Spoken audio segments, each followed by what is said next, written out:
Okay, so when you are studying abroad, you are going to be living somewhere, meaning you might be in a student dormitory or residence, una residencia.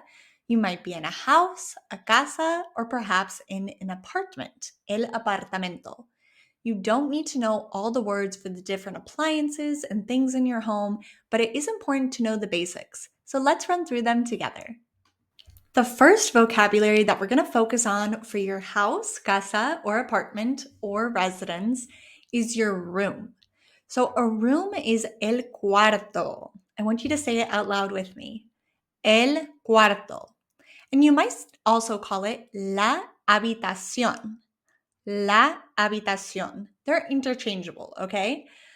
La cama is the bed.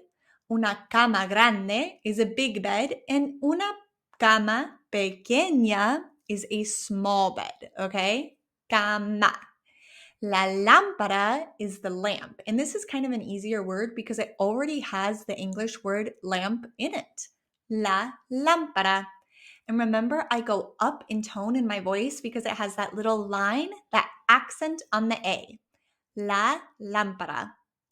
Then we have the word for blanket.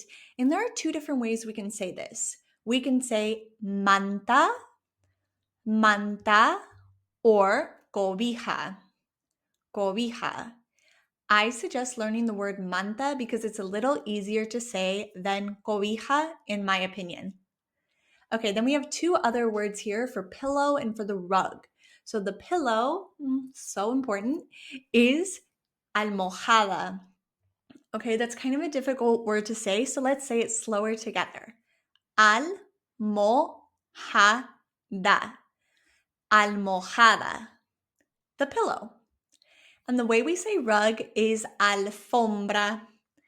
Alfombra. Almohada and alfombra. Buen trabajo. Vamos al baño. Let's go to the bathroom. So el baño means the bathroom. You might already know this because those are one of those words that are really common even in English speaking places. El baño. And remember, it has that squiggly line over the N, so it's a nya sound. El baño. The shower, which is quite important to know, is la ducha. Say it out loud with me. La ducha. Okay, then we have the mirror to look at ourselves. The mirror. El espejo. El espejo. Okay, el espejo is good to know because you can use this in the bathroom and other places. El espejo. And finally, down below, we have el secador or la secadora, the dryer for your hair. Okay, so I need a secadora for my hair. Secar is to dry. So el secador or la secadora is the dryer. Vamos a las próximas. When you're living at a residence, a house, a casa, or an apartment, apartamento, you're going to have a bell to ring, okay? The buzzer. And the way we say this in Spanish is el timbre. El timbre. Okay, so if you want to say, press the buzzer, okay, ring the bell, we say tocar el timbre, touch the button, touch the buzzer. Tocar el timbre, okay? And maybe some of your friends will tell you, oh, when you get to my apartment, just ring the bell, ring the buzzer.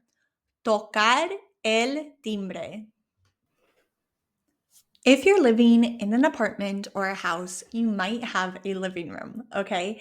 And the way that we say living room in Spanish is el comedor. You also might hear people say el living, okay? Which basically is an Anglicism from the living room, okay? But el comedor or el living. And the sofa is pretty much the same, el sofa. Very easy. And television, la televisión, okay? So we have el comedor, the living room, el sofá, okay? Y la televisión. Buen trabajo. If you live with roommates, you're going to want to know how to express that to people in Spanish. So roommates is compañeros de piso. Okay? Compañeros de piso. A piso is a floor or a level. Okay? So piso uno is floor 1, piso dos, floor 2. Okay? So it's basically like floor mates, or in English, flat mates. Compañeros de piso. If you live in a dormitory or residence and you actually have a roommate in your room with you, you share a room, you would say compañeros de cuarto, okay? Or compañeros de habitación. Great job. Understand the difference? Compañeros de piso, flatmates, housemates, roommates, or someone who physically shares a room with you. Compañeros de cuarto or compañeros de habitación.